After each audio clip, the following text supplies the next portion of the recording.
Bonjour et bienvenue dans ce 35e numéro de Miasme, le magazine d'information de l'actualité spirituelle, mystérieuse et étrange. Et ce soir, pour m'accompagner, comme chaque semaine, monsieur Silvano Trotta. Bonsoir Silvano. Bonsoir Antoine. Comment est-ce que tu vas bien? Oh, super bien. Alors Silvano, ce soir, on va avoir le plaisir de retrouver un certain nombre de personnes qui ont une actualité assez chargée la semaine prochaine. Donc nous allons retrouver dans quelques instants Margret pour son prochain dîner OVNI. Nous aurons aussi le plaisir de parler avec Quentin Leplat qui va venir nous présenter son film documentaire là, qui sort en avant-première la semaine prochaine à Plouardel. Et puis Aurore fera aussi un petit tour pour nous présenter le numéro 22 de Happiness. Voilà pour le programme de la soirée. Et puis on va commencer mais sans tarder par l'actu ufologie et l'actu de ton groupe. Quoi de neuf dans UAT cette semaine?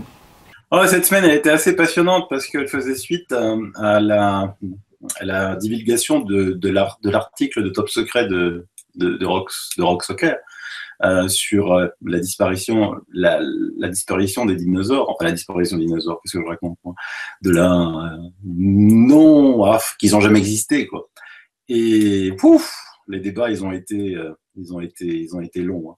Ils ont été profonds. Ça s'est pas mal disputé entre les pros, les anti, les je sais pas. Et ça amène beaucoup de réflexion quand même cette histoire parce que effectivement, comme ça, au premier abord, quand on dit bah tiens, est-ce que les dinosaures ont existé ou pas, la réponse est tellement évidente avec tout ce qu'on a appris à l'école qu'on se dit mais qu'est-ce que c'est que cette question complètement stupide. Et puis finalement, force est d'avouer qu'on ne s'est jamais réellement intéressé à ce sujet. Et quand on s'y intéresse, le sujet devient bigrement passionnant. Et plus on fouille, et plus il devient passionnant. Moi personnellement, j'ai fait des recherches, notamment sur l'apparition de la vie sur Terre. Tu es d'accord Antoine qu'on nous a dit que y a eu une soupe primitive pour que la vie sur Terre puisse apparaître. D'ailleurs, il y a des scientifiques qui ont fait le test avec de la composition d'air à l'époque de la formation de la Terre, avec attention, très peu d'oxygène, parce que tu sais que si nous, l'oxygène est un puissant poison. C'est pour ça que notre corps a des antioxydants et a besoin d'antioxydants, parce que sinon, ce serait pas top. Oui, d'ailleurs, souvent on dit qu'on respire de l'oxygène, nous on respire essentiellement de l'azote. Essentiellement de l'azote. Et donc, cette vie, alors oui, les scientifiques ont réussi à créer des premiers acides aminés un petit peu à partir de cette ère primitive et balancée avec des éclairs et tout et tout. Et donc ensuite, la vie serait née dans les mers et elle serait sortie peu à peu. Soit. Donc cette soupe primitive, elle existe. Elle existe et elle a créé les dinosaures. À partir de là, il y a un phénomène. Il y en a qui disent inversion des pôles, il y en a d'autres qui disent une comète, une météorite. Et tous les dinosaures auraient été éradiqués. Alors pourquoi que les dinosaures et pas les autres animaux? Ça, c'est le premier mystère. Mais admettons, disons qu'ils avaient un organisme un petit peu plus fragile. Pourquoi je me demande bien, mais bon, admettons. Ils sont éradiqués, d'accord, mais la soupe, elle est toujours là. Donc une fois qu'ils ont été éradiqués, une fois que les effets de cette soi-disant catastrophe sont passés, pourquoi d'autres dinosaures n'ont pas été créés? Ça, c'est la première question. Et ensuite, euh, quand on regarde l'histoire de près des dinosaures, on s'aperçoit que d'abord, on a inventé les dinosaures, c'est-à-dire qu'on a supposé, c'était Sir Richard Owen en 1842, que les dinosaures puissent exister. Et c'est seulement 12 ans plus tard qu'on a commencé à trouver la première dent d'un soi-disant dinosaure. Et la question que je me pose, pourquoi toutes ces fabuleuses civilisations que l'on décrit souvent chez Miasme, hein, les Babyloniens, les Égyptiens, les Sumériens, les Romains, qui ont fait, qui ont fait des constructions fantastiques et merveilleuses, n'ont jamais trouvé un squelette dinosaure. Tu peux me le dire, toi, Antoine? Euh, J'avoue que je m'étais jamais posé la question avant effectivement d'en discuter avec Rock et de lire le dernier Top Secret 88. Euh, Là, aujourd'hui, j'ai effectivement pas de réponse. Il n'y a pas l'air d'y avoir eu en tout cas de passion dévorante de la part des civilisations antiques pour la chasse aux ossements. Donc est-ce que c'était juste un effet de mode ou est-ce que effectivement il n'y en avait pas? Mais Voilà. alors justement, quand on voit les sites où ont été découverts ces ossements, je perçois qu'il ne faut pas fouiller quand même à 1000 mètres sous terre pour trouver les autres dinosaures. Euh, donc eux, qui ont fait des constructions fabuleuses, des constructions pour les certaines qu'on n'est même pas capable, nous, encore en 2016, de savoir comment elles ont été faites. Je pense là aux pyramides d'Égypte, par exemple. Donc, ils ont dû creuser, ils ont creusé la terre partout. Ils ont creusé la terre partout. T'imagines, ils découvrent un énorme crâne de dinosaure, un os énorme de dinosaure. Tout de suite, ça devient un dieu, puisque dans cette époque-là, il y avait le dieu du feu, le dieu de la guerre, le dieu de la mer. Donc, il y aurait eu un fameux dieu accroché par rapport à ces ossements de dinosaures. Mais ils n'ont rien découvert. C'est quand même assez étonnant. Tu trouves pas? Donc, ça mérite d'être creusé. J'avoue que moi je fais partie quand même malgré tout des sceptiques sur cette histoire. Euh, Il y a une part de vrai dans ce qu'il raconte et qui prouve un certain nombre de choses. Est-ce que ça prouve complètement la non-existence des dinosaures, en tout cas de tous les dinosaures? Je sais pas. Non, c'est pas ce qu'il dit. Après, bon, peut-être qu'il trouvait des os, il défilait aux chiens, et puis comme il n'y avait pas non plus la recherche scientifique, aujourd'hui, où il y a 2 siècles, c'était la recherche scientifique qui faisait qu'il y ait des recherches dans tous les sens. J'avoue, là, pour le moment, je me suis pas encore assez penché sur le sujet pour avoir une réelle conviction. Donc, pour le moment, c'est balle au milieu, et puis voilà, j'écoute les deux camps et j'essaye de me faire ma propre opinion. Et moi, je continue à investiguer là-dessus parce que c'est Ah, un mais il sujet faut. lourd. C'est assez passionnant. Je suis retourné au musée d'archéologique de Strasbourg, juste pour me faire une idée, parce que ça fait longtemps que je n'y avais pas été. Et c'est là que, quand tu regardes ce musée-là avec un nouvel œil, tu t'aperçois qu'il n'y a que des faux. Ah oui, non, mais ça, par contre, j'ai aucun doute sur le fait que dans les musées, il n'y a que des faux. Et non, pour répondre à la question de Marc Gray qui vient d'arriver, bonjour Marc, Casimir n'est pas un dinosaure. Bonsoir tout le monde. Salut Marc. Un deuxième point peut-être, Sylvano, avant que l'on passe à l'actu des web TV. Bah oui, parce que j'ai mis une petite émission que j'ai retrouvée, qui passait sur ancienne FR3. Je t'avais envoyé la photo sur comment on devrait représenter vraiment la Terre. Et c'est vrai que c'est un sujet qui a passionné tout le monde, parce que quand on prend les vraies tailles des continents, les vraies tailles des pays, c'est assez fabuleux de mettre ça sur une carte. Et donc, on s'aperçoit qu'en fait, que la carte de Mercator, et donc le globe de Mercator qu'on a tous chez nous, qu'on a tous eu petit par rapport au globe, est complètement aberrant et complètement faux. Alors, la photo de Mercator est là, et l'autre... L'autre, c'est la Gale Peters. Donc ça, c'est pas évidemment, on peut pas mettre quelque chose, un globe sur une map monde, c'est pas possible. Mais les tailles qui ont été rétrécies, on s'aperçoit qu'en fait, Mercator, c'est une carte pour les gens du Nord qui voulaient absolument être plus forts que ceux du Sud. C'est là que ça a commencé, quoi. Donc l'Afrique, elle est minimisée, l'Amérique du Sud est minimisée, et puis l'Europe, elle est maximisée, quoi. Quand tu vois que la taille du Groenland sur ces cartes de Mercator a presque la taille de l'Afrique, alors qu'en vrai, le Groenland, c'est comme ça, et l'Afrique, c'est tout grand, c'est assez impressionnant. Donc, comme quoi, tu vois, l'information qu'on reçoit, il faut toujours la vérifier, et c'est assez passionnant. Ouais, tout à fait. D'ailleurs, il y a Arcana qui a fait son live la semaine dernière, et le thème, c'était l'histoire racontée par les vainqueurs. Bon, voilà, c'était très, très intéressant, et c'est ça, finalement, c'est la représentation que veut en donner le pays dominant du moment pour pouvoir avoir une supériorité à tous les niveaux. Tout à fait ça. Voilà. Ok, bon, ben, en tout cas, je te remercie. Je vois qu'il y a toujours des discussions si passionnantes et des débats si passionnants, et toujours dans le respect sur Ufology and Alien Theory, ton groupe sur Facebook. Eh bien, je vous propose de passer à la grille de cette semaine, la grille des programmes, donc du 12 au 18 décembre. Allez, je vais faire le partage. Et là, eh bien là, on s'aperçoit que c'est la future semaine de Monsieur Marc Gray, hein. Très, très prolixe la semaine prochaine. Il est partout. Il est partout. Pas moins de 2 émissions et comment ça s'appelle, un dîner ovni. Alors Marc, peut-être que tu veux commencer par nous parler de lundi 12 à 17h. C'est ça, à 17h sur Fréquence Évasion avec Adrien.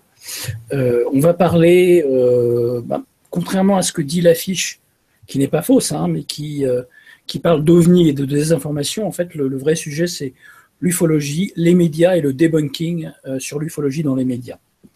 Donc voilà, vous êtes informé de la petite correction de thème, mais qui est connectée, hein, et liée de toute façon, puisque les médias nous mentent à peu près sur tout et sur l'ufologie en particulier. Voilà, donc ça sera une émission radio, mais Alain m'a assuré qu'il y aurait les podcasts qui seraient effectivement après interrogeables pour ceux qui ne peuvent pas être présents à 17h. Alors ensuite, on va continuer avec Sylvano, le lundi 12 décembre. À 20h30 sur nos amis de Nouréa TV, savoir décoder les fêtes avec Cyrielle. Alors donc c'est un cours par vidéo, il a fait plusieurs séries de savoir décoder. Le dernier en date c'était, je crois, savoir décoder le cinéma. Donc voilà, c'est son 5e cours par vidéo, je crois. Ça doit être sympa ça, savoir décoder les fêtes. Ah oui. Est-ce que le petit Jésus pour vous est né un 24 décembre? Tiens, question. À mon avis, il n'y a personne qui en sait rien. Ça. Selon quel calendrier, c'est encore, et dans quelle culture? Allez, selon le calendrier justinien, selon notre culture. Perso, je ne pense pas. Hein. Alors, visiblement, en tout cas, tout le monde s'accorde à dire qu'il est sûrement pas né le 24 décembre.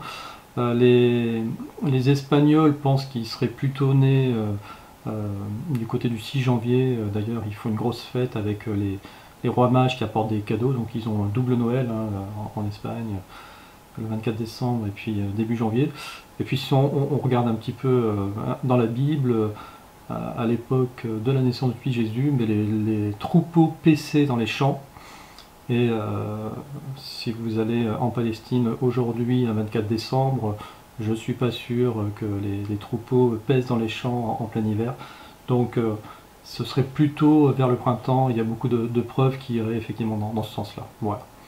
Donc je ne sais pas s'ils vont décrypter dans ce sens-là les fêtes, mais il y a plein de choses à dire effectivement sur ces fêtes, qui sont finalement que des fêtes commerciales, hein, on le sait bien. Mais c'est vachement bien Noël, hein, on s'en fout finalement. Non, c'est bien pour les galettes des rois, hein, quand même. Ensuite, Sylvano, si on continue sur le lundi 12. Nous avons La Tectonique de l'invisible 5 par Audrey Canso sur ACTV. Donc c'est sur le Nouveau Monde. C'est un tuto consacré au Nouveau Monde et qui est donc la 5e partie, hein, de ce qu'il appelle la tectonique de l'invisible. Voilà. Alors, Audrey fait des petits tutos de 10-12 minutes qui sont vachement bien. Après, il faut peut-être même tous les réécouter à la suite parce que l'information est très bien, très, très recherchée. Ceux qui sont un peu scientifiques apprécieront aussi. D'ailleurs, on le verra un peu plus tard, on retrouvera aussi Audrey pour une émission sur le mercredi. Ensuite... On arrive le mardi 13 décembre à 20h30. C'est une expérience en tant qu'enquêteur du paranormal avec Nicolas Augusto. Et c'est toujours sur Nouréa TV. Donc Nicolas Augusto est un auteur, producteur, conférencier. Il est passionné par le paranormal et le surnaturel. Il a créé en 2006 un groupe d'investigation nommé RIP, Recherche Investigation Paranormale. C'est plutôt pas mal. Moi j'ai déjà entendu une interview de lui. C'est plutôt intéressant et les cas qu'il raconte sont assez troublants. Si ça t'intéresse, j'ai un ami qui est aussi sur UAT qui s'appelle Michael Candy Camerata qui a une agence d'investigation en Belgique. Et donc il fait des enquêtes et puis là il s'est un petit peu équipé et il va filmer en même temps. Et les films d'horreur, c'est presque ça à côté. Hein. Ah bah écoute, pourquoi pas, tiens, pour la rentrée, je suis sûr que ça intéresserait tout un tas tout un tas de monde. Ensuite, toujours le 14. Ouais, il y a un atelier, l'espace du cœur, la clairvoyance au service de l'évolution avec Robin et Nathalie. Ouais. Alors, il va falloir dire à cet EVM, c'est bien d'avoir plein de choix, mais alors là, vous empilez tout le 14. Il y a au moins 3 émissions le 14, du coup, on ne sait plus où donner de la oui, parce que effectivement, le 14 à 19h30, il y a un autre atelier, comprendre le nombre d'or avec Umberto Molinaro. Et ben, toujours le 14, effectivement, tu as à 21h Le Nouveau Monde selon Guy, toujours par Audrey Canso. Guy, il me semble que c'est une dame qui vit au Canada et qui a rejeté tout mode de consommation. Guylaine Langto, oui. Guylaine Langto qui se fait appeler Guy parce qu'elle a enlevé la laine du mouton. Voilà. D'accord. Il y a une philosophie de vie qui s'appelle la personocratia, donc, qui est très connue depuis des années. Elle avait écrit La mafia médicale dans les années 90 et elle a même fait de la prison à cause de ça. Voilà. Et puis après, le 15, chez CTVM, la grande copine à Marc, Alice Descou. Quantique pour se reconnecter à soi.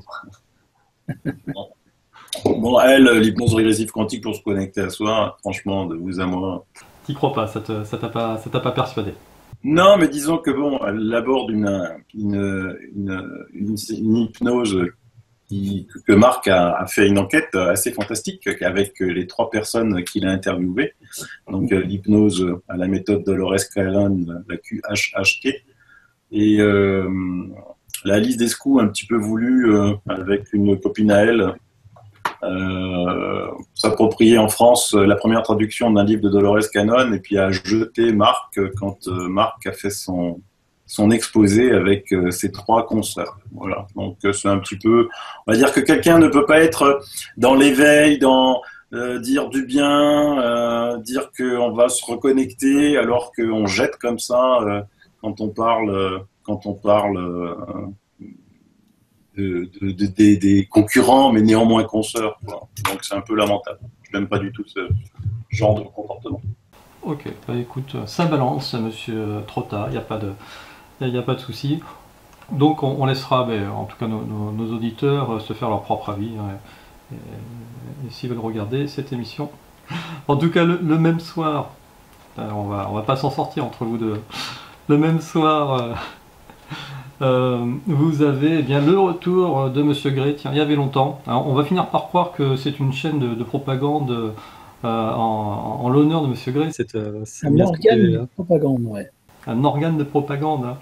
On parle que de toi. Mais d'un autre côté, tu es peut-être l'un des rares à avoir tellement d'actualité qu'il faut bien qu'on en parle. Alors, qu'est-ce que tu fais jeudi ?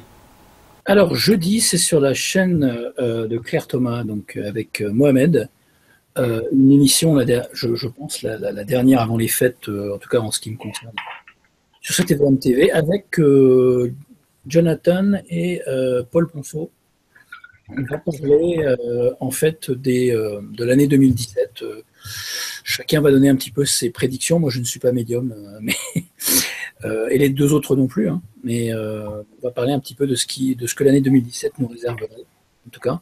Je mets ça au conditionnel, même s'il y a beaucoup de pistes à explorer et sur lesquelles on peut discuter. Donc il y a pas mal d'indices, dont la couverture de l'économiste qui joue au tarot avec la carte Trump, les trompettes de l'apocalypse. Et il y a pas mal de choses à dire, je pense. On verra ce que les 2 autres ont à dire. En tout cas, voilà, c'est un rendez-vous en groupe pour discuter. C'est une idée de Mohamed, de discuter des différents thèmes sur les prédictions de l'année à venir, qui s'annoncent assez chaudes. Alors, est-ce qu'il va y avoir des solutions qui vont ressortir de tout ça ? Parce que vous avez quand même des visions pas forcément bisounours, hein, comme diraient certains. Est-ce qu'on va quand même réussir à avoir des... Voilà. Bah écoute, les solutions, si on peut en parler, ça sera super. Ce sont différentes méthodes pour se reconnecter à soi. J'en parle. D'ailleurs, j'ai fait des ateliers sur CTVM TV sur les solutions possibles. Donc, je vous invite à aller les voir. J'ai fait plusieurs ateliers là-dessus. Et apparemment, ça n'a pas l'air de trop intéresser les gens, ces solutions. Et les solutions en général. Les gens sont plus quand même attirés par les défis à relever que par les solutions elles-mêmes, qui leur semblent inaccessibles, malheureusement. Mais bon, je vais passer toute mon année 2017 à proposer des solutions. C'est ce que je fais d'ailleurs. J'ai fait ça le mois dernier, avec David Bouquet, à mon dernier dîner OVNI. Le compte-rendu d'ici que tu diffuses cette émission sera enfin en ligne. Et là, il propose des solutions, effectivement.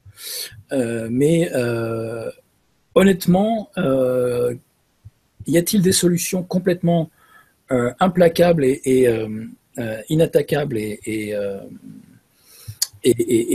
super solides? Est-ce que la matrice n'en viendra pas à bout? Je ne te garantis rien.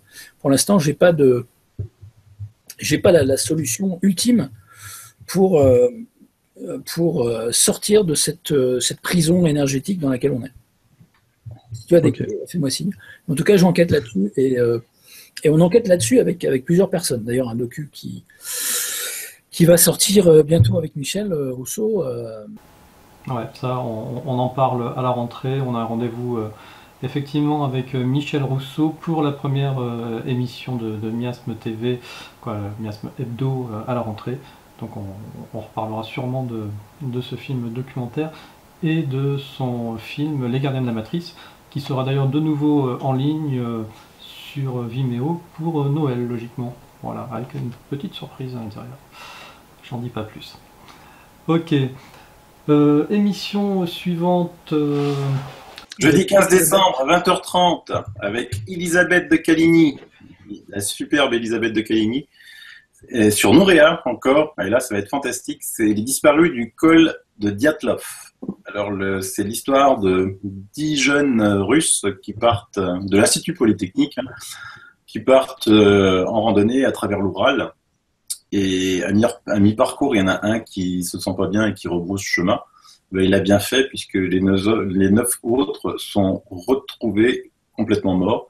Et quand je dis morts, c'est ils sont blessés à la tête, ils ont les cheveux gris, ils ont un hâle orangé, ils ont des traces de radioactivité.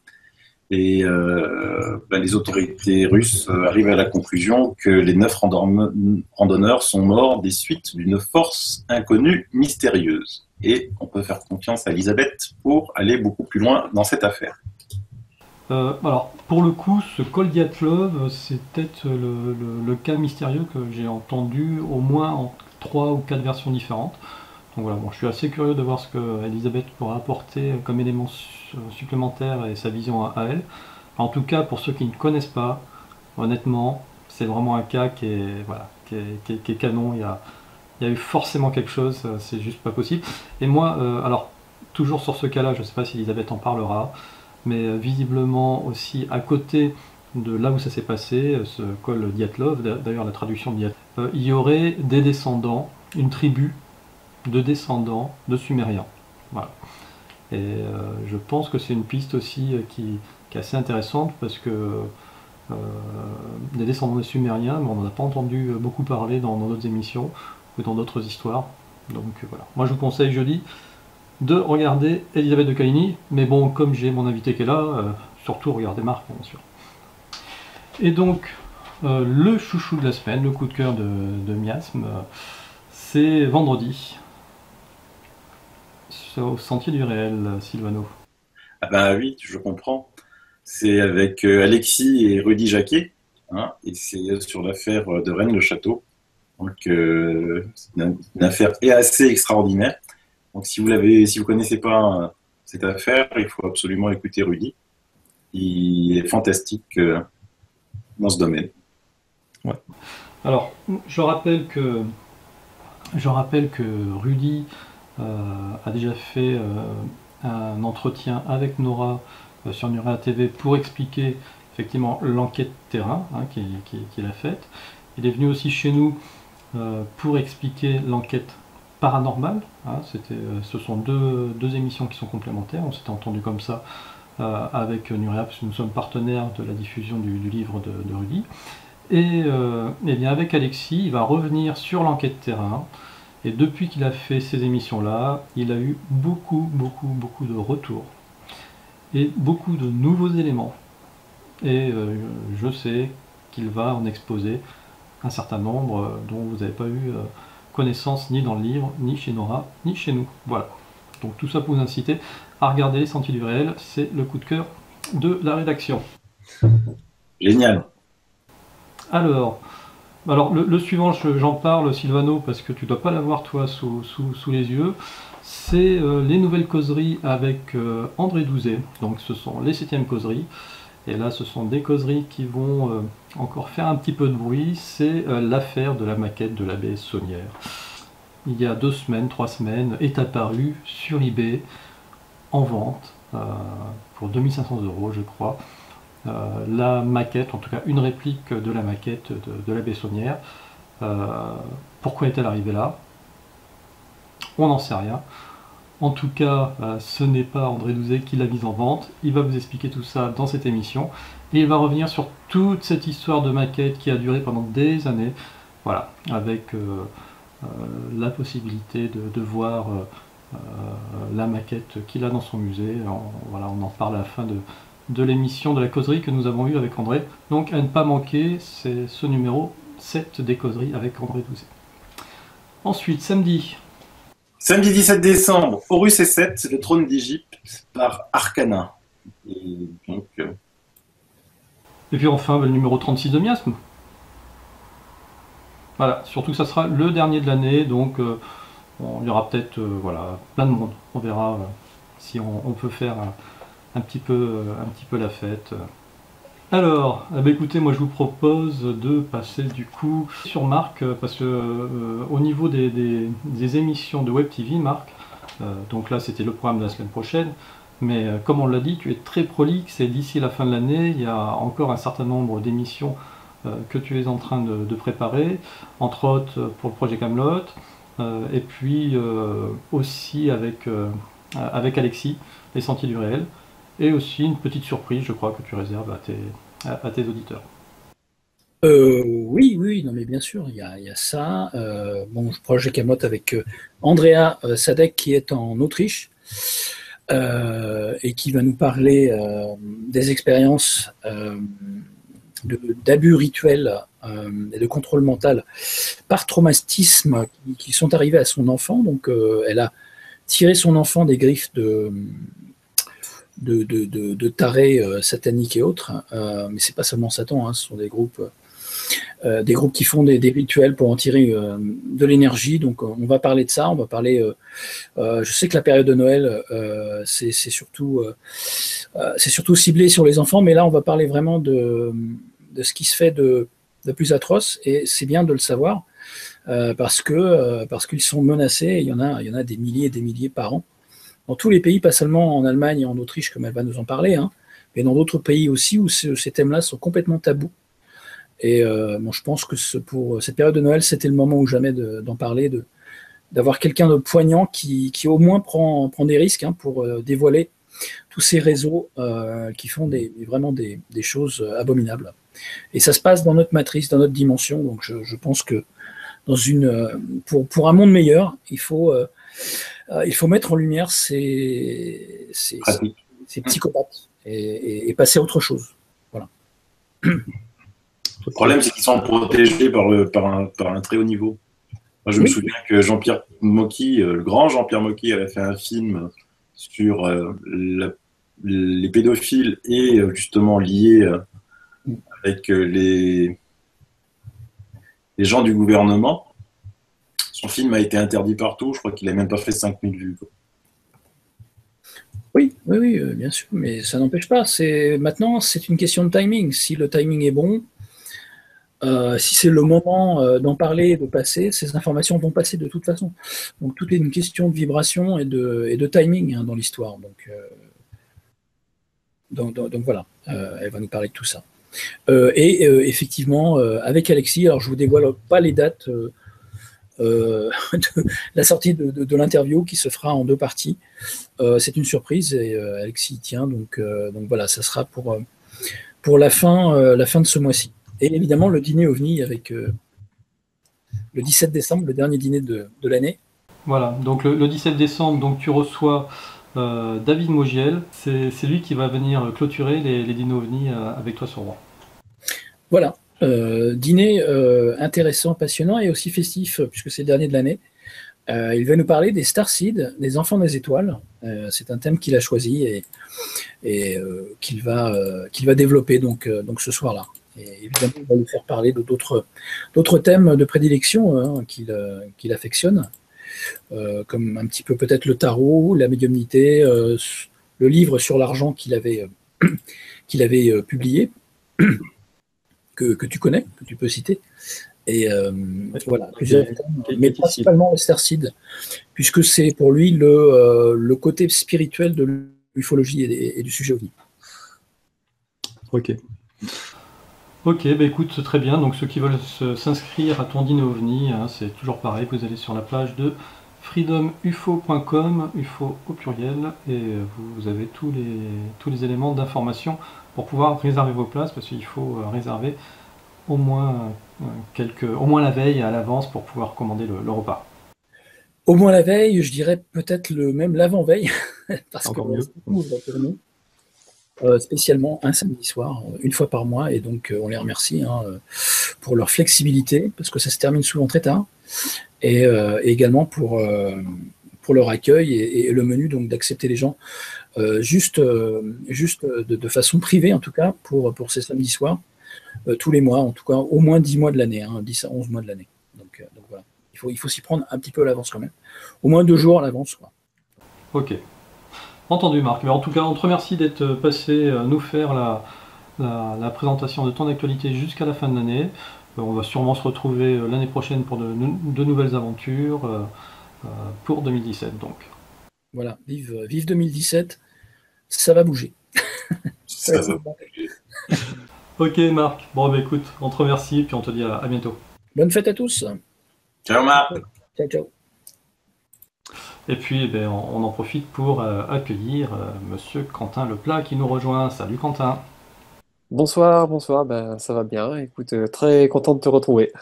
Écoute, c'est vrai que on s'était rencontrés pour la première fois, c'était je crois aux alentours du mois de juin, quelque chose comme ça, pour ton précédent film documentaire. Alors moi ce que je te propose c'est qu'on finisse de parcourir l'agenda du 12 au 18 décembre avec Sylvano. Et puis on va du coup s'arrêter sur ta partie qui est à toi et ensuite on passera sur la partie film documentaire. De toute manière les deux sont liés avec ce que tu vas faire à Plouarnel la semaine prochaine. Alors Sylvano. On a toujours Noël en bio du 9 au 12 décembre, le bio à Paris Expo, hein. Et donc à la porte de Versailles. C'est un super salon, allez-y, franchement pour les Parisiens. Le vendredi 16 décembre 2016 à 20h, il y a une conférence événement avec Christiane Rancé, qui est une écrivaine, essayiste et grand reporter. Et donc, c'est Carnet spirituel qui s'appelle En pleine lumière. Ça se passe à la librairie CDM au boulevard Stalingrad à Malakoff. Voilà, et c'est organisé par Henri Chemin. Henri Chemin, oui. Et toujours le vendredi 16 décembre, alors cette fois-ci à Cherbourg, au Café du Théâtre. Et donc, Histoire secrète du pentagramme et nombre d'or de Umberto Molinaro. Donc, c'est déjà super bien de faire quelque chose à Cherbourg. Il faut y aller en nombre. Ouais, complètement. Donc, Umberto, qui aura un atelier cette semaine sur chaîne Urea et puis une conférence in live à Cherbourg. Voilà. Donc le samedi 17, on l'a dit, hein, c'est le dîner OVNI avec Marc et David Mongiel. Et ensuite, on arrive au solstice d'hiver, du vendredi au dimanche 16 au 18 décembre. Retour aux sources, conférence avec Howard et David. Je pense que David, c'est son fils, hein, c'est ça? C'est ça. Ah voilà, c'est ça. Quentin Leplat, Guillaume Morera à Plouarnel, comme son nom l'indique, en Bretagne. Voilà. Avec le programme complet donc sur miasme.com sur cette page de l'agenda. Et donc on en a profité du coup pour inviter Quentin pour qu'il nous parle entre autres d'une part de sa conférence à Plouarnel où il va diffuser en avant-première exclusive mondiale. Génial, voilà. Ah bah oui. son nouveau film documentaire. Alors, dis-nous un peu plus, Quentin.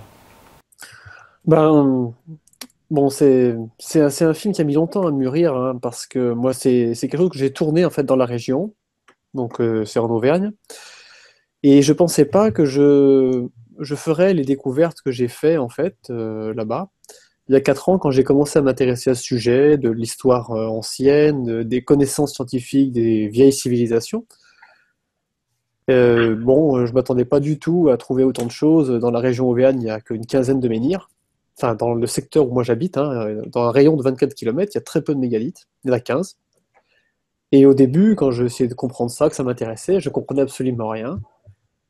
Et c'est en découvrant les travaux de Howard Clovis, et notamment tous les principes qu'il a découverts, que j'ai eu des idées en fait pour savoir comment essayer de comprendre les choses. Et donc j'ai appliqué tous les principes qu'il a lui découverts sur les mégalithes en Grande-Bretagne ou en Bretagne carrément du côté de Carnac.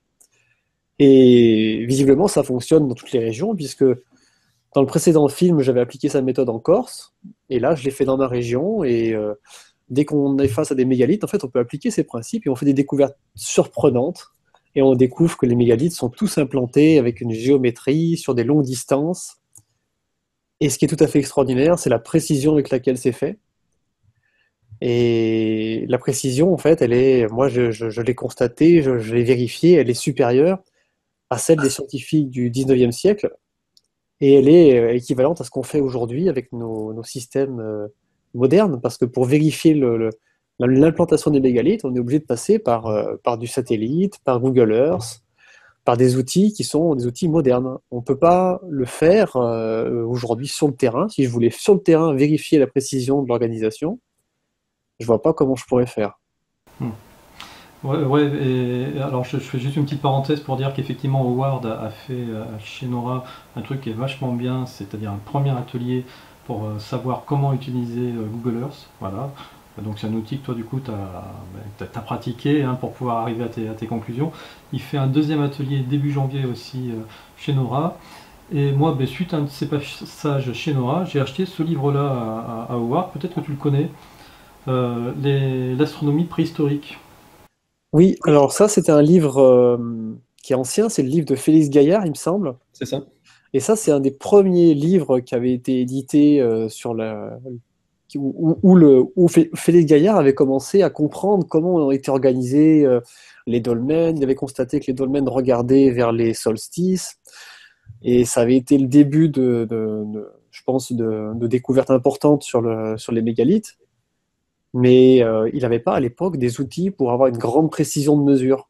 Et aujourd'hui, avec les outils qu'on a, on fait des mesures sur des longues distances, on mesure des angles au centième de degré près, on fait des choses que les scientifiques qui ont voulu mesurer le méridien entre Dunkerque et Barcelone, lorsqu'on a voulu définir l'unité métrique. Et ben, si on compare les mesures que faisaient ces gens-là, donc c'était au fin 18e, début 19e, ils étaient 10 fois moins précis que ce qu'on observe sur les mégalithes. Et ça, c'est des choses qui sont tout à fait vérifiables d'un point de vue technique. Et c'est ça, moi, que je trouve intéressant à présenter. Je montre que des pierres rustiques, d'apparence rustique, en fait, se trouvent derrière une précision qui est incroyable et une pensée. Et je vais plus loin, puisqu'en fait, il y a des principes que j'ai observés dans ma région, que j'ai observés également dans l'implantation de différentes pyramides, notamment en Égypte et au Mexique. Et donc, ça, c'est quelque chose que je vais donc quitter un peu l'Auvergne dans le documentaire. Je vais aller plus loin et montrer que les principes, en fait, ils s'appliquent avec différents exemples. On va le découvrir notamment au Mexique et en Égypte. Alors ça, je ne vais pas y passer très longtemps, mais je le montre déjà, ces éléments-là. Donc, voilà un petit peu D'accord. Alors, donc ce documentaire, parce qu'on on va quand même peut-être les citer, tu l'as réalisé avec alors Clémence Taron.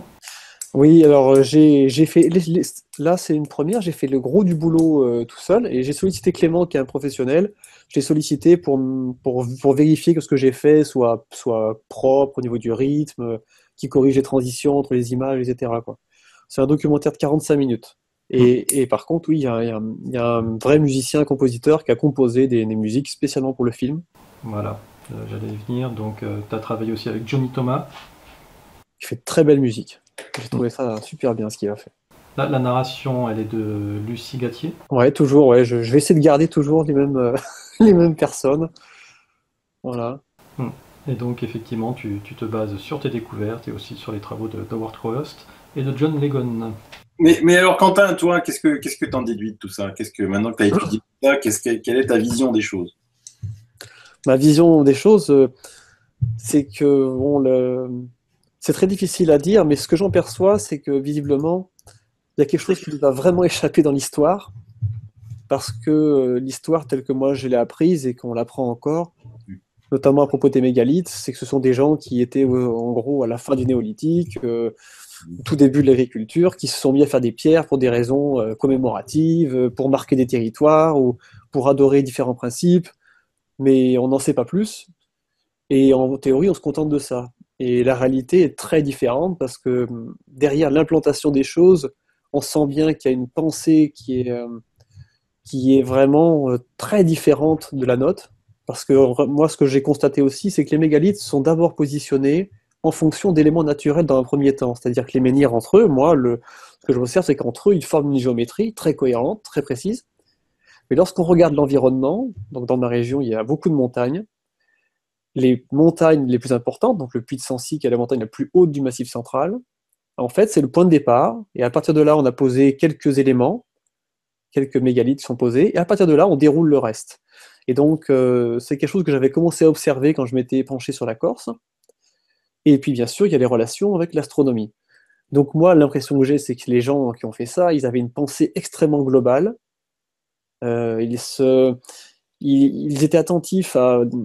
Ils n'avaient pas la même pensée que nous, c'était pas aussi analytique, pas aussi découpé. C'est ça que je perçois, cette pensée qui est très différente de la nôtre. Et évidemment, la question que je me pose, c'est comment ils ont fait et qui étaient ces gens, parce que je vois pas comment on peut faire ça avec des moyens simples. Oui, je vois. Ça, je vois pas, donc c'est une grosse énigme. Mais sur le terrain, tu as trouvé est-ce que vous avez trouvé des phénomènes géomagnétiques? Est-ce que c'est des endroits avec un magnétisme particulier? Ben, ça, je sais pas l'évaluer, parce que c'est difficile à évaluer. Je sais qu'il y a des gens qui font des expériences avec des baguettes de sourcier ou avec des petites barres métalliques là, en différents matériaux. Mais moi, je sais pas trop utiliser ce genre d'outils. Mais je connais des gens dans la région qui m'ont présenté des mégalithes là, et qui ont cette approche-là. Et donc, je sais que pour eux, les mégalithes sont des lieux importants où il y aurait une énergie importante qui s'en dégagerait. Et moi, je ne sais pas évaluer ça. J'ai pas les outils. J'ai pas non plus c'est pas une approche que je maîtrise. Mais j'aime bien m'intéresser à ça. Je suis curieux quand même quand les gens présentent comment ils perçoivent les choses. Tu peux l'apprendre aussi, ça, hein, Quentin, si tu veux, le géo. Oui, certainement, ouais, tout à fait. Ouais. Parce que là, dans ce que tu me racontes, il y a deux hypothèses. L'hypothèse 1, c'est des gens qui, comme tu le dis, qui maîtrisent ce qu'aujourd'hui encore, nous, on ne sait pas maîtriser sans les satellites et sans toutes les astuces que l'on a. Et donc, forcément, ils avaient des connaissances qu'on n'a pas, qu'on peut se poser la question s'ils viennent de cette terre. Mais alors, la question qu'on se pose, c'est à quoi servaient ces mégalithes? Tu vois ce que je veux dire? Parce que si une civilisation hyper avancée qui sait positionner ses objets au centimètre près en fonction des étoiles, la question est à quoi ils servent? Moi, je vois ça comme un langage et qui est fait pour nous interpeller, malgré tout. Moi, dans l'imagination que j'ai, parce qu'on peut difficilement comprendre toutes les fonctions, hein, et ça me paraît, aujourd'hui, je vois pas comment tout saisir. Moi, en tout cas, je peux pas tout saisir. Mais moi, il me paraît évident que c'est quand même quelque chose qui est fait pour rester et donc qui s'adresse à nous. Il y a une fonction de nous interpeller. Et peut-être, on peut imaginer une civilisation qui a été à deux doigts de disparaître et qui s'est dit il faut laisser quelque chose d'important et de synthétique qui va durer, et une pensée globale. Donc, parce qu'à travers les mégalithes, hein, on n'est pas juste avec la géométrie et des carrés et des angles. On s'aperçoit que c'est relié à l'astronomie, c'est relié à l'environnement. On s'aperçoit qu'à travers les formes, il y a des nombres, puisqu'il y a des unités de mesure, donc des dimensions, donc on découvre des nombres, et on arrive à en tirer un langage et une compréhension de certaines choses. Alors c'est encore très flou pour moi, en tout cas, moi je peux pas donner comme ça une explication très pointue, mais petit à petit, j'affine un peu le jugement. Et peut-être qu'il y a des gens qui iront plus loin, hein, parce qu'à mon avis, il va falloir des générations avant de comprendre ça, quoi. Enfin, je vois pas comment on va réussir à faire le tour. Mais en tout cas, moi, je m'attache à montrer ce qui existe Mhm. et à le montrer de manière le plus pointue possible. Tu sais, si dans le monde, avec des gens comme toi, il y a des personnes qui ont essayé de positionner toutes les trouvailles des mégalithes à travers le monde pour voir un petit peu si ça se positionne en fonction de lignes, en fonction de géométrie particulière. Ah, il y a Howard a pas mal travaillé quand même sur ça, hein. Donc j'ai plus en tête ce qu'il a fait, mais il a quand même observé qu'il y avait quand même effectivement les mégalithes, ça ne se concentre pas que sur l'Europe, hein, qu'il y a quand même une organisation à l'échelle de la planète. La différence, c'est que ce qu'on retrouve dans d'autres pays, c'est pas forcément des mégalithes. Moi, j'ai observé les mêmes principes au Mexique, et le Mexique n'a pas de menhir et de dolmen. Par contre, je pense qu'on a reconstruit des pyramides, ça c'est mon hypothèse, mais qu'on a reconstruit des pyramides à l'emplacement d'anciens sites mégalithiques. Mhm. Et c'est le cas en Auvergne, ici, moi, dans le documentaire que je fais, en fait, je montre que les petites chapelles qui sont sur les hauts des sommets, là, on en a plusieurs dans la région, elles utilisent exactement les mêmes principes que sur les mégalithes. Et le plus étonnant, c'est que je peux relier des mégalithes et les petites chapelles isolées dans des coins tout à fait improbables. Et donc, je montre clairement dans le documentaire que il y a des petites chapelles qui ont été construites dans des endroits tout à fait surprenants, que ce sont très, très probablement d'anciens lieux mégalithiques. Mhm. Et je pense que, de par le monde, on doit avoir un phénomène du même ordre. Beaucoup de monuments ont dû remplacer d'anciens lieux qui ont été érigés à l'origine avec des mégalithes, tout simplement. Et après, pour comprendre tout ça, oulala, il y a du boulot.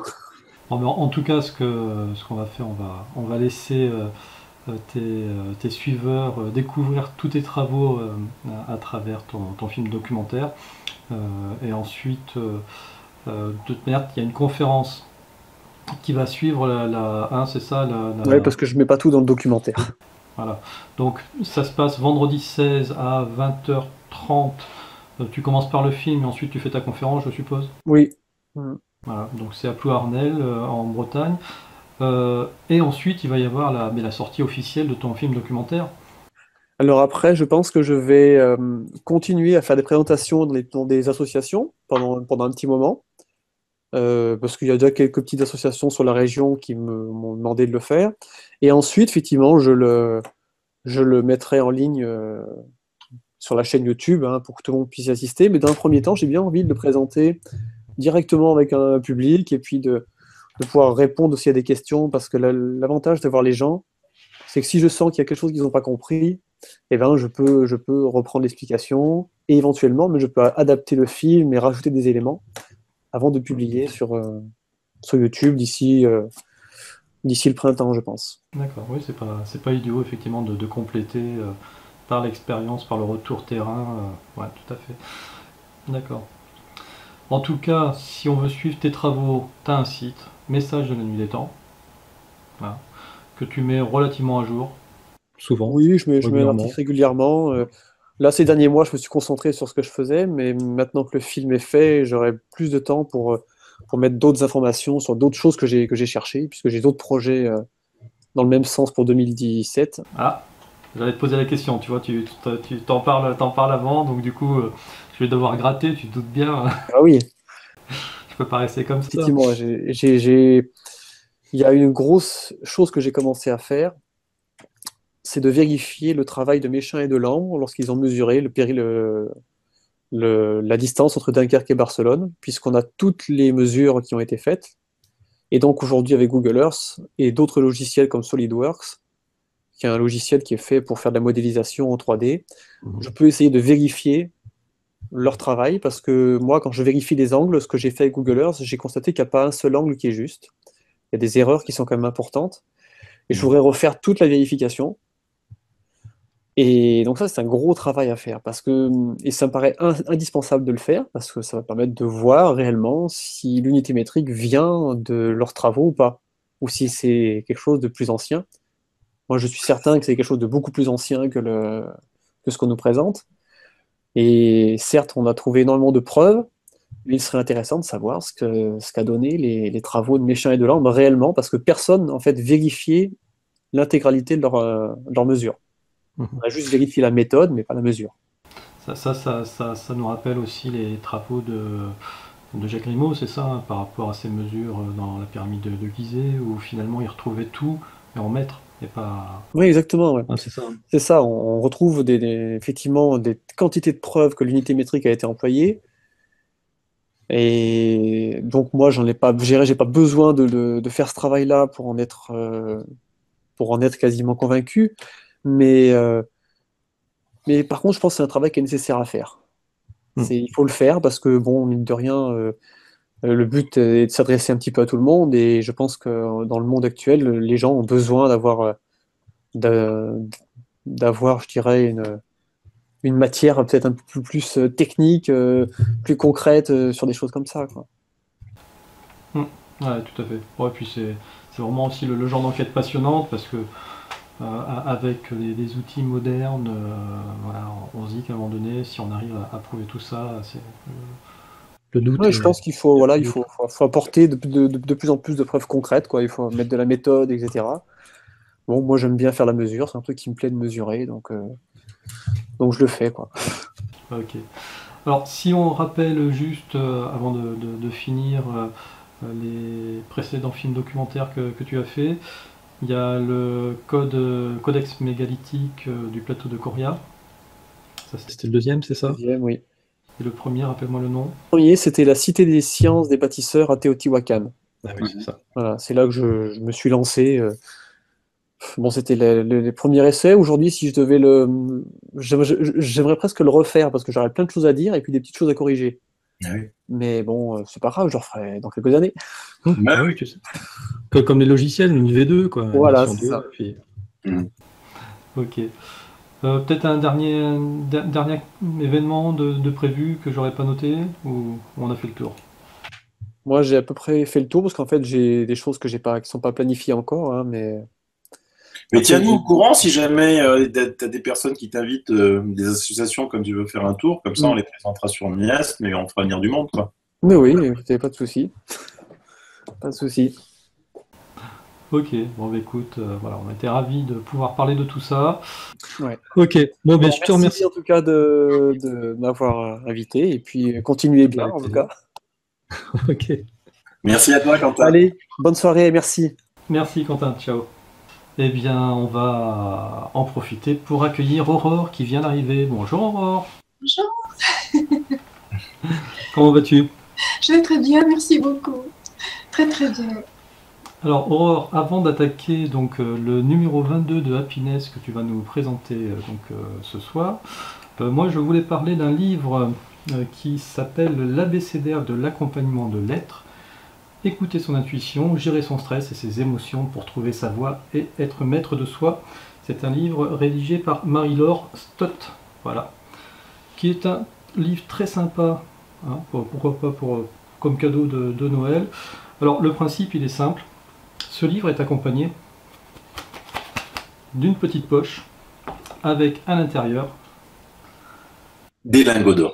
des lingots d'or. Allez tiens Aurore, vas-y, tire une carte, je t'en prie.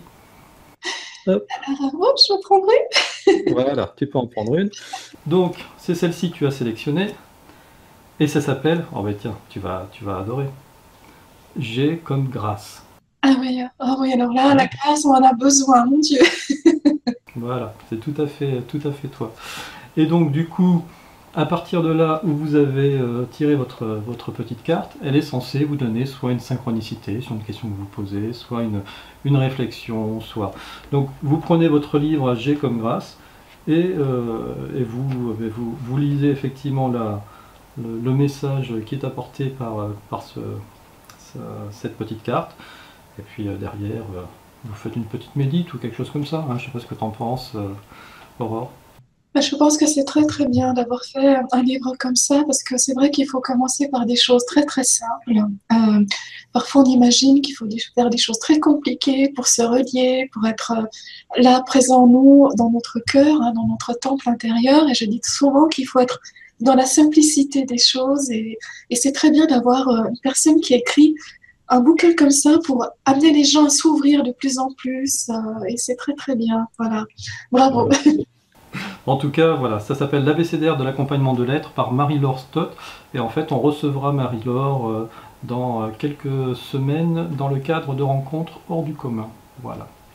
Alors, avant d'attaquer sur Happiness, je voulais faire une autre parenthèse, Aurore. Il s'agit d'un événement, d'une histoire, d'une affaire là, qui est arrivée la semaine dernière en direct sur Miasme TV. On était en train de parler avec Sylvano de fameuses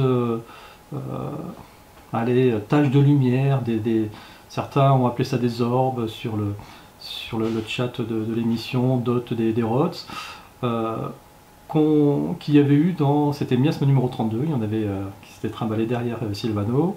Du coup, j'avais fait référence à une émission avec José Robichaud, où elle a vu aussi une belle tache comme ça qui était descendue du plafond. Elisabeth de Caligny dans Padre Pio, une émission qui est passée il y a 2-3 semaines. Elle en a eu 2 aussi qui sont apparus derrière elle. Et quand même dans le numéro 34, alors regardez l'image, il y en a une qui me sort de l'épaule et qui file par là.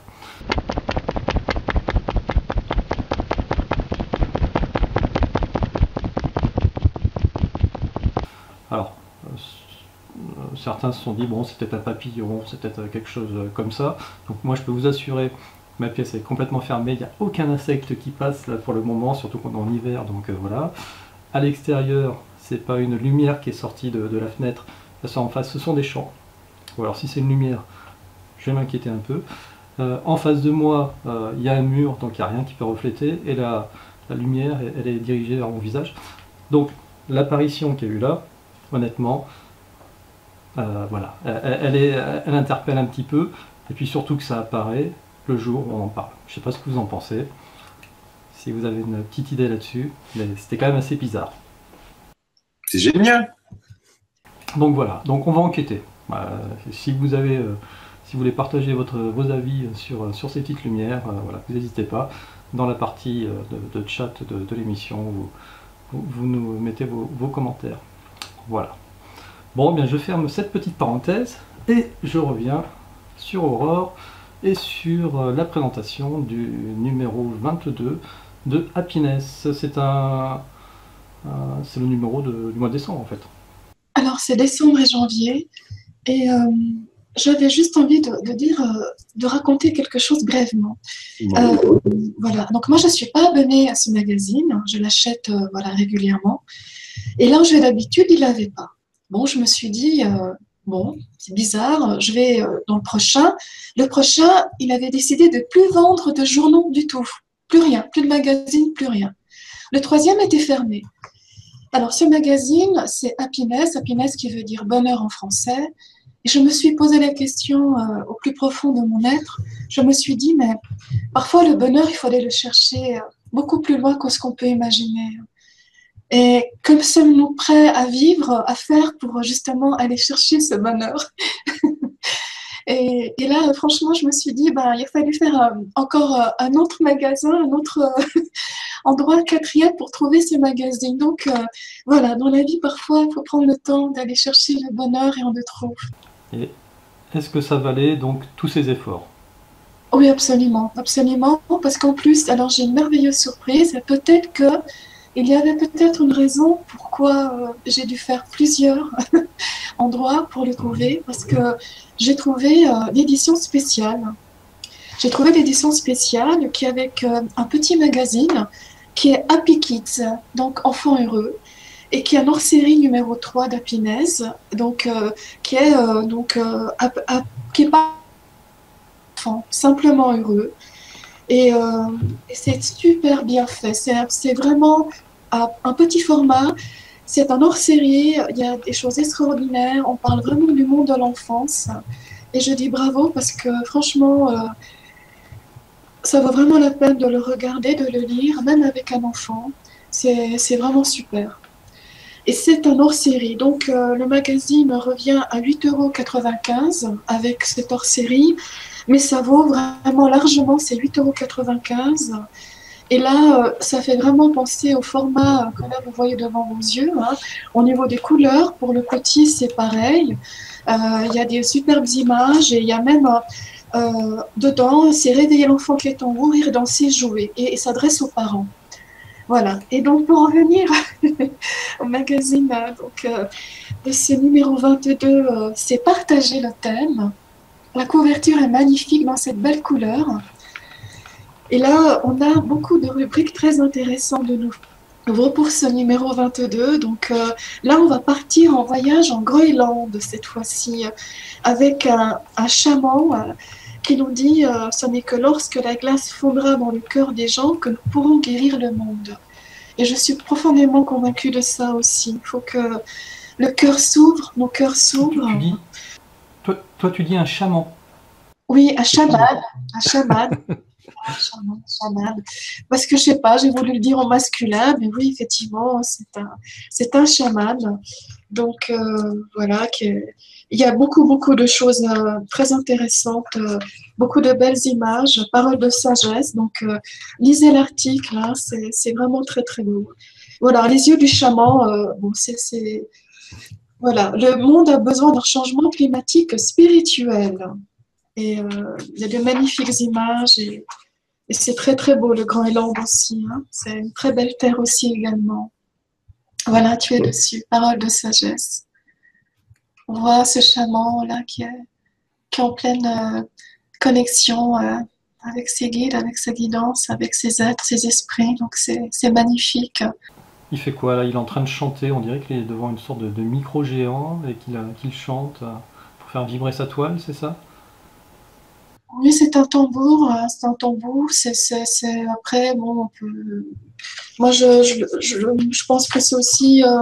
On le voit mieux sur l'autre page que là, vous n'avez pas forcément. Oui, mais là, je n'ai que les premières pages à présenter, malheureusement. Voilà, mais il faut acheter le magazine, si vous voulez. Le magazine, oui, alors absolument. Donc, dans le sommaire, on a également ce que j'ai beaucoup aimé. Alors, après, je ne sais pas si on voit là on parle de bijoux. Magnifique, ça c'est donc sur la page.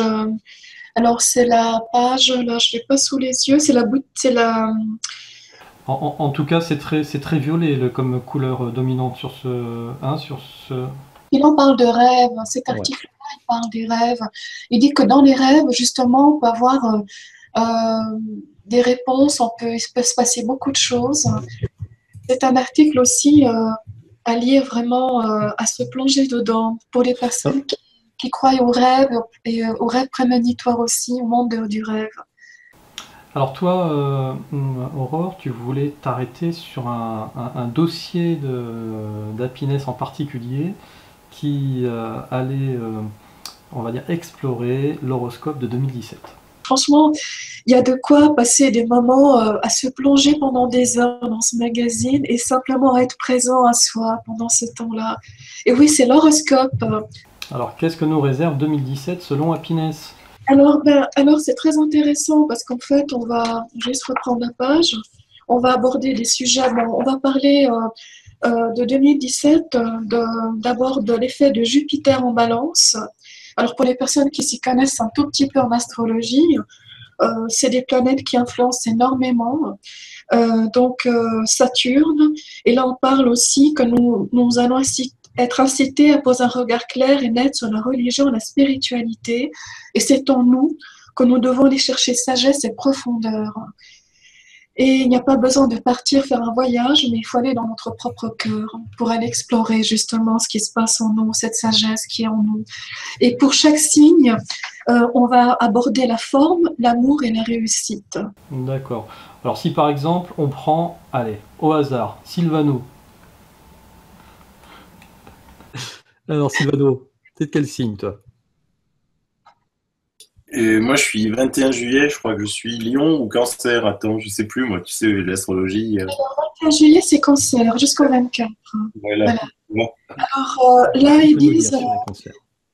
Pour donc cette année 2017, gratitude, acceptation et soulagement.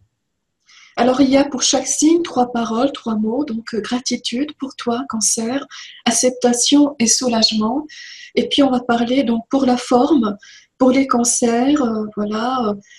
Il va parler un petit peu pour ceux qui sont nés avant le 5 juillet. Bon, c'est pas ton cas, mais même après le 5 juillet, voilà, ils disent que tu seras touché pendant un temps par les pouvoirs de transformation de Pluton. Donc, c'est magnifique, ça. Donc, c'est bien cette transformation, de se transformer. Amour, bien que vos humeurs et émotions changent rapidement, vous faites preuve de constance et qu'il s'agit de sentiments importants. Donc, la constance pour cette année 2017 pour les cancers en amour et pour la réussite, tant que vous serez dans la ligne de mire de Pluton en Sagittaire, tel que c'est le cas depuis plusieurs années, vous risquez d'avoir des problèmes d'ordre financier. Mais bon, restons quand même sur une note positive en disant que ça peut très bien mieux se passer qu'on peut l'imaginer, même financièrement. C'est très important. Donc, voilà, pour chaque signe, il y a comme ça des petites... Passons Antoine, l'horoscope d'Antoine. Alors, on va pas faire mon horoscope à moi, on va faire un horoscope qui m'intéresse plus que le mien. Eh oui. C'est l'horoscope de Miasme TV. Eh oui, voilà, ça... Qu'est-ce que tu peux dire d'une chaîne de télévision qui est née le 18 mars 2016? D'accord, donc c'est le signe d'eau du poisson, qui est un signe... donc pour cette année, miracle. Donc c'est magnifique, c'est un miracle. Tantra et empathie. Donc, ça veut dire que les personnes peuvent très bien ressentir pour ces belles émissions que tu fais, Antoine, et toutes les personnes qui participent, l'envie d'être encore plus présent. Donc, j'ai un chat dans la gorge. Et donc, il y aura beaucoup de spiritualité, puisque le signe poisson est un signe spirituel. Et ça, voilà, ça fait partie de ce que tu fais, Antoine. Et beaucoup de hypersensibilité naturelle. Voilà. Donc, ça va être une réussite. La plupart des poissons ne s'intéressent pas beaucoup au travail et à l'argent, parce que la vie, ce n'est pas ça. Donc, en fait, on est un peu désintéressé du monde matériel pour s'élever vers le monde spirituel. En sachant que comme l'énergie, l'argent, c'est de l'énergie. Lorsqu'on donne, on reçoit toujours. Peut-être pas de la façon dont on imagine, mais toujours, tout nous revient.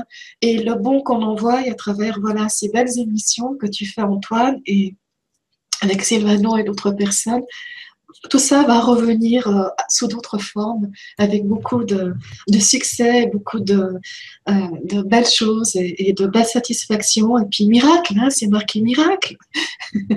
Ah, mais c'est très bien, c'est vrai qu'on donne sans compter sur cette émission, et de notre temps, et de notre énergie, et de notre cœur. Et c'est vrai qu'on commence à voir ces retours. Hein, l'abnégation apporte toujours un retour d'une façon ou d'une autre. Et c'est vrai que voilà, ça nous fait plaisir aussi. Et écoute, si 2017, si la chaîne est placée sous le signe du miracle, que dire de mieux? Oui, ça aurait pas pu être mieux que ça. Hein. C'était né sous mon bon signe, là, hein, franchement. Et c'est pas écrit exprès, c'est vraiment marqué miracle. Donc, bah oui. C'est merveilleux. 10 000 abonnés. C'est sous de très bons auspices pour cette année 2017. Ok, bon bah écoute, c'est chouette. Allez, une petite dernière info sur le Happiness numéro 22. Est-ce qu'il y a toujours les recettes de cuisine? Alors non, j'ai été regarder tout à l'heure, mais par contre, alors j'ai dit, Antoine, je pense qu'il va aimer par contre ça aussi, même si c'est pas des recettes de cuisine, c'est des recettes, par exemple, du chocolat avec du piment, c'est de l'amour et des épices, des boissons chaudes. Il y a du thé chai au lait de soja, il y a du punch aux pommes à l'anis étoilé. Franchement, ça m'a donné envie de boire tout ça. C'est avec plein d'épices merveilleuses. On a une boisson chaude à la canneberge et à la cannelle. J'ai eu envie de m'y mettre tout de suite. Seulement, il m'a manqué des ingrédients, donc j'ai dit, tant pis, il faut que j'aille les acheter demain. donc c'est vrai que ça donne vraiment envie. C'est en tout cas délicieux. Je ne sais pas si tu aimes bien tout ce qui est épicé, Antoine. Ça va, oui, oui, en général. Sylvano aussi, tu aimes bien Oh là là? oui, bon, je vais tout de suite essayer le chocolat au piment. Moi. Ah oui, ça a l'air d'être super bon avec donc là, il y a en plus de la crème épicée, de la crème liquide, la coriandre, cardamome, piment moulu, naturellement du chocolat, extrait de vanille. Donc ça donne envie de se mettre au chaud sous un bon plaid avec une bonne tasse de chocolat chaud. Là, ça donne franchement envie. Ça tombe très bien pour cette saison. Hein. Ils disent que voilà, c'est toutes des boissons qui réchauffent le cœur. Effectivement, c'est vraiment le cas. Hein. Ok, ben écoute, si on n'avait pas encore eu complètement envie d'acheter ce numéro 22, là, tu nous as complètement convaincus. Bon, Je suis bien contente. C'est Happiness présenté par Happiness, parce qu'Aurore, elle a toujours le sourire. C'est magnifique. Clairement. moi, j'ai toujours dit, il faut que Happiness embauche Aurore en tant qu'attaché de presse, parce que là, c'est vraiment le meilleur, la meilleure VRP de cette revue, quoi. Ah, c'est super gentil, merci beaucoup. C'est vrai que c'est un magazine qui met le sourire, qui met la joie, qui nous met en joie, qui nous met vraiment bien le sourire. À peine qu'on a ouvert, voilà, ça a un effet vraiment magique.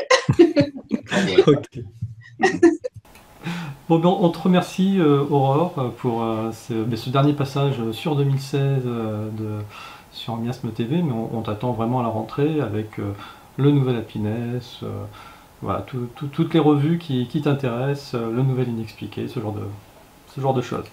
Essaye de présenter un top secret avec le sourire. Ça pourrait être drôle. Ouais. On peut toujours essayer, hein, c'est tant jamais. Hein, on se fait étonner, hein, parce que, voilà, on peut aussi parfois avec le sourire présenter des choses un peu différentes. Hein. C'est vrai que ça va orienter les choses peut-être différemment après, c'est tant jamais. Mais déjà, ce magazine, simplement, si j'ai envie de terminer avec ça, si tu remets la première page, la couverture, Antoine, tu regardes, c'est un magnifique sourire. Donc, comment ne pas sourire quand on voit ça? Parce que déjà, à peine qu'on l'a dans la main, on voit quelqu'un qui nous sourit. Donc, donc c'est possible de faire la tête. C'est un très beau sourire, tu as raison. Bon, ben, c'est sur ce très beau sourire que on va se quitter tous les trois. On vous remercie d'avoir suivi ce numéro 35 de Miasme jusqu'au bout. Et puis on vous donne rendez-vous la semaine prochaine, encore plus nombreux pour le dernier numéro de l'année, le numéro 36. On va essayer d'avoir plein d'invités pour ce dernier numéro de l'année. On vous souhaite de passer un très bon week-end et puis à très bientôt. Merci Aurore. Merci, merci à vous. Au revoir. Merci Sylvano, salut. Ciao, ciao.